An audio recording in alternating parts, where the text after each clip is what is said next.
2024 లేదా 25లో డిగ్రీ లేదా బీటెక్ చదివారా? సాఫ్ట్‌వేర్ జాబ్ కోసం ఎదురు చూస్తున్నారా? అయితే కోడ్‌జ్ఞాన్ 100 డేస్ కోర్సులో చేరండి. జాబ్ సాధించండి. సార్ జనరల్‌గా ప్రొడక్ట్ బేస్డ్ కంపెనీలో ఎంట్రీ ఇవ్వాలంటే అసలు ఏం ఉండాలి సార్ అసలు? మనకి డిఫరెంట్ టైప్స్ ఆఫ్ కంపెనీస్ ఉంటాయి. Service based companies, mid level based companies, product based companies ఉంటాయి. సో మేజర్గా సర్వీస్ బేస్డ్కి ప్రొడక్ట్ బేస్డ్కి కంపారిజన్ జరుగుతూ ఉంటుంది. సర్వీస్ బేస్డ్ అంటే వేరే వాళ్ళ ప్రాజెక్ట్స్ వీళ్ళు తీసుకొని వీళ్ళ దగ్గర ఉన్న డెవలపర్స్తో చేయిస్తూ ఉంటారు. సో దాంట్లో మనకి ఎక్కువగా ఇక్కడ టీసీఎస్, విప్రో, ఇన్ఫోసిస్ ఇవన్నీ కూడా సర్వీస్ బేస్డ్ కంపెనీస్ అన్నమాట. అదే ప్రోడక్ట్ బేస్డ్ కంపెనీస్ అంటే అమెజాన్, యాపిల్, ఫేస్బుక్, నెట్ఫ్లిక్స్, మనకి ఇక్కడ ఇండియాలో చూసుకుంటే అబీబస్, రెడ్ బస్ ఇవన్నీ కూడా ప్రోడక్ట్ బేస్డ్ కంపెనీస్.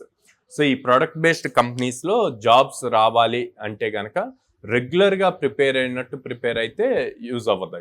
సో దీంట్లో చాలా స్ట్రాంగ్ ఫౌండేషన్స్ ఇంపార్టెంట్ అనమాట. ఏంటి ఇంపార్టెంట్ అంటే కనుక సర్వీస్ బేస్డ్ కంపెనీలో మీకు ఒక సబ్జెక్ట్ టెక్నాలజీ తెలిస్తే చాలు. ఆ టెక్నాలజీలో సింటాక్సెస్ ఎలా రాయాలి, ఒక కాన్సెప్ట్ ఇస్తే దాన్ని ఎలా సాల్వ్ చేయగలగాలి అన్నది తెలుసు. బట్ ప్రోడక్ట్ బేస్డ్ కంపెనీకి వచ్చేసరికి ఆ కాన్సెప్ట్ సాల్వ్ చేయటం పాటు ఇది ఎంత ఫాస్ట్గా సాల్వ్ చేయగలరు.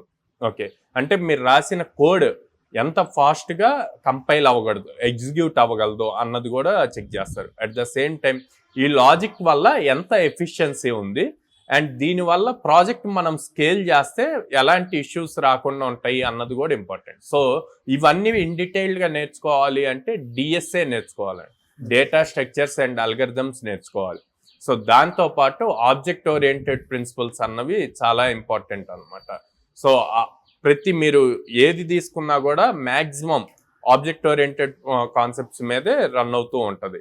ఈ కాన్సెప్ట్స్ ఎంత స్ట్రాంగ్గా వస్తే దాన్ని మళ్ళీ తీసుకెళ్ళి డిఎస్ఏ ఇంప్లిమెంట్ చేస్తే గనక ఈజీ అవుతుంది. ఏంటి డిఎస్ఏ అంటే గనక మనం గూగుల్ మ్యాప్స్ తీసుకొని ఫర్ సపోజ్ ఇప్పుడు మనం వైజాగ్లో ఉన్నాం, వైజాగ్ నుంచి విజయవాడ వెళ్ళాలి.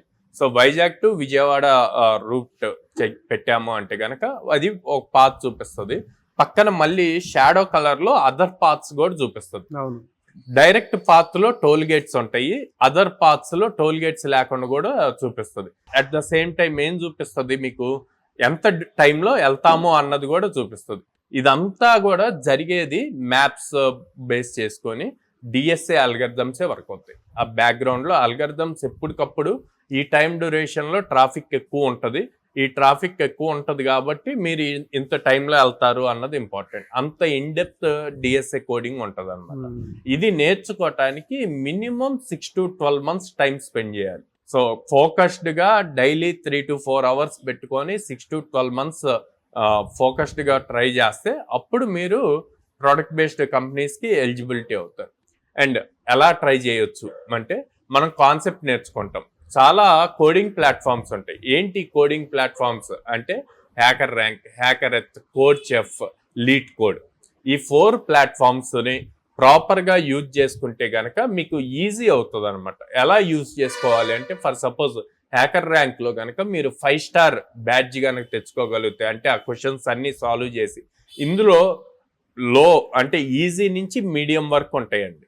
ఇందులో అడ్వాన్స్డ్ ఏ అయితే మీరు సాల్వ్ చేస్తే వాటిని లీడ్ కోడ్లో మీడియం లెవెల్లో ఉంటాయి అన్నమాట.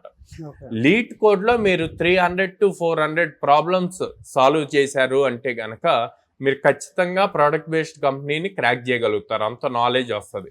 సో అక్కడ మీరు డిఎస్ఏ ప్రిపేర్ అవుతూ ఉండాలి, ప్యారల్గా వీటిల్లో ప్రాక్టీస్ చేస్తూ ప్రోగ్రామ్స్ సాల్వ్ చేస్తూ ఉండాలన్నమాట. అది మీకు ఈజీ అవుతుంది. తర్వాత ప్రాపర్ ప్లాన్ ఇంపార్టెంట్. సో జనరల్గా మీరు ఇప్పుడు ఫైనల్ ఇయర్ చదువుతున్నారు అనుకోండి, మీరు చదివేటప్పుడు మధ్యలో సెమిస్టర్ ఎగ్జామ్స్ వస్తాయి.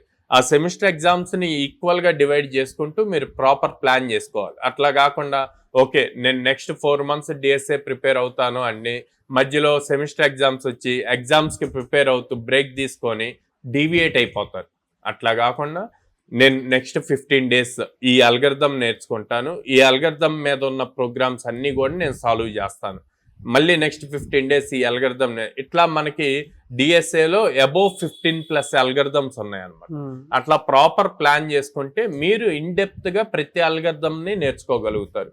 మీకు అది చాలా అడ్వాంటేజ్ అవుతుంది. అండ్ ఎప్పుడైతే ప్రోడక్ట్ బేస్డ్ కంపెనీస్కి ట్రై చేస్తున్నామో అప్పుడు రెజ్యూమ్ చాలా డిఫరెంట్గా ఉండాలి రెగ్యులర్ దానికి ప్రొడక్ట్ బేస్డ్ కంపెనీకి. ఏం డిఫరెన్స్ ఉండాలి అంటే రెగ్యులర్ దాంట్లో మేము ఈ ప్రాజెక్ట్ చేశాము అని చెప్పి ప్రాజెక్ట్ మెన్షన్ చేస్తారు, దాని గురించి 3-4 లైన్స్ డిస్క్రిప్షన్ ఇస్తారు. కానీ ప్రొడక్ట్ బేస్డ్ కంపెనీలో ప్రాజెక్ట్ మెన్షన్ చేస్తారు. ఆ ప్రాజెక్ట్తో పాటు మేము ఈ అల్గరిథం అప్లై చేసాం, ఈ అల్గరిథం అప్లై చేయటం వల్ల సపోర్ట్ టీమ్కి 30 మినిట్స్ డైలీ టైం సేవ్ అవుతుంది, వాళ్ళకి ప్రాసెస్ ఈజీ అవుతుంది సపోర్ట్ ఇవ్వటానికి. ఇట్లాంటి ఎఫిషియన్సీ ఏమైతే ఇంప్రూవ్ చేశారో ఆ పాయింట్స్ మెన్షన్ చేయాలి. అలా మెన్షన్ చేసినప్పుడు product based companies okay project కన్నా కూడా తిను నేర్చుకుంది అప్లై చేయటం వల్ల ఈ రిజల్ట్స్ వచ్చాయి అన్న పాయింట్ మీద ఇంప్రెస్ అవుతారన్నమాట. సో ఇలా ప్రాపర్గా ప్లాన్ చేసుకుంటే ప్రోడక్ట్ బేస్డ్ కంపెనీస్లో క్రాక్ చేయటం ఈజీ అవుతుంది. ప్రోడక్ట్ బేస్డ్ కంపెనీస్ 6 LPA నుంచి 20 LPA వరకు ఆఫర్ చేస్తాయండి. సో దీన్ని ప్రాపర్గా మైండ్లో పెట్టుకోవాలి. అంటే మనం ఏ కంపెనీకి అప్లై చేస్తున్నాము, ఆ ప్యాకేజ్ ఏంది, ఆ రోల్ ఏంటి అన్నది. సో ప్రతి రోల్కి దాని స్కిల్ సెట్ డిఫరెంట్ ఉంటుంది. ఆ స్కిల్ సెట్ మన దగ్గర ఉందా లేదా అన్నది మ్యాచ్ చేసుకోవాలి. అట్లా కాకుండా ప్రొడక్ట్ బేస్డ్ కంపెనీ వచ్చింది, జాబ్ వచ్చింది, ఫ్రెషర్ ఎలిజిబిలిటీ అనగానే మీరు అప్లై చేసేసి రెగ్యులర్గా అన్నిటికీ ఉన్నట్టే డిఎస్ఏ మేము నేర్చుకున్నాము అని ఉంటే గనక మీకు ఛాన్సెస్ తక్కువ అవుతాయి. అప్లై చేసేటప్పుడు రెజ్యూమ్ని ఎప్పటికప్పుడు మాడిఫై అప్డేట్ చేసి ఆ స్కిల్ సెట్కి మ్యాచ్ అయ్యేట్లు ఆ రెజ్యూమ్ని పంపించాలండి. సో అది చెప్తున్నట్టు 6 to 20 lakhs వరకు ఎలిజిబిలిటీ ఉంటుంది కాబట్టి ఆ స్కిల్ సెట్లో మీరు ఎంత స్ట్రాంగ్గా ఉన్నారు అన్నది కూడా ఇంపార్టెంట్. నేను రెగ్యులర్గా స్టూడెంట్స్ని చూస్తూ ఉంటాను కాబట్టి ఒక కాన్సెప్ట్ ఇప్పుడు నేను చెప్పాను డిఎస్ఏలో 15+ అల్గరిథమ్స్ ఉన్నాయని, తిను ఒక 10 అల్గరిథమ్స్ స్ట్రాంగ్ అండి, మిగతా 5 అల్గరిథమ్స్ తనకి తెలుసు, ఓవరాల్ కాన్సెప్ట్ తెలుసు. సో తినేం చేస్తాడంటే ఈ 15 అల్గరిథమ్స్ని రెజ్యూమ్లో మెన్షన్ చేస్తాడు, నాకు ఇవి వచ్చు అన్న పాయింట్లో. తన టైం బాగోలేదు అంటే గనక ఆ 10 అల్గరిథమ్స్ తనకి ఏమొచ్చో వాటిని వదిలేసి ఏవైతే జస్ట్ బేసిక్స్ తెలుసో ఆ 5 అల్గరిథమ్స్లో ఇన్డెప్త్ క్వశ్చన్స్ అడుగుతారు. అడిగినప్పుడు చేతులారా మన దగ్గరకు వచ్చిన బెస్ట్ ప్యాకేజ్ ఆపర్చునిటీని మనమే వదిలేసుకున్నట్టు. సో అందుకని రెజ్యూమ్లో హానెస్ట్గా మీకు ఏమొచ్చో అంతవరకే మెన్షన్ చేయండి. దాంట్లోనే క్వశ్చన్స్ అడుగుతారు, మీకు ఈజీ అవుతుంది, కాన్ఫిడెంట్గా ఆన్సర్ చెప్పగలుగుతారు. సో ఈ స్టెప్స్ అన్ని ప్రాపర్గా ఫాలో అయ్యి 6 months to 12 months టైం పెట్టుకొని హరీబరీగా 3 monthsలో 100 daysలో చేయాలి అని కాకుండా, ఎందుకంటే బిగ్గర్ ప్యాకేజెస్కి ప్రాపర్ ప్లాన్ అవసరం. సో ఆ ప్లాన్ ప్రకారం వెళ్తే గనక ఈజీగా క్రాక్ చేయగలుగుతారు. ఎలా సార్ అంటే ఒక స్ట్రాంగ్ స్కిల్ నేర్చుకోవాలి అనుకునేటువంటి వాళ్ళు మీ దగ్గర టైం ఎంత పెడితే ఆన్ అన్ యావరేజ్ ఆ పిల్లడికి ఫ్యూచర్ ఉండే అవకాశం ఉంటుందంటారు? పేరెంట్స్ మిమ్మల్ని అప్రోచ్ అవ్వాలనుకుంటారు, వీడియో చూసిన తర్వాత ఖచ్చితంగా అప్రోచ్ అవ్వాలనుకుంటారు.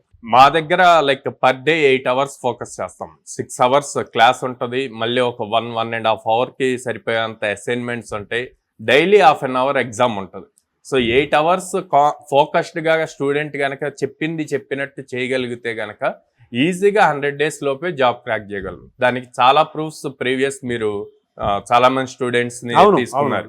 1 month లో ప్లేస్ అయిన వాళ్ళు ఉన్నారు, 2 months లో ఉన్నారు, 4 months లో ప్లేస్ అయిన వాళ్ళు ఉన్నారు, అట్లాగే 1.5 year లో ప్లేస్ అయిన వాళ్ళు కూడా ఉన్నారు. So patience important, efforts important, consistency important. ఎక్కడెక్కడ ఉన్నాయి సార్ మీ బ్రాంచెస్?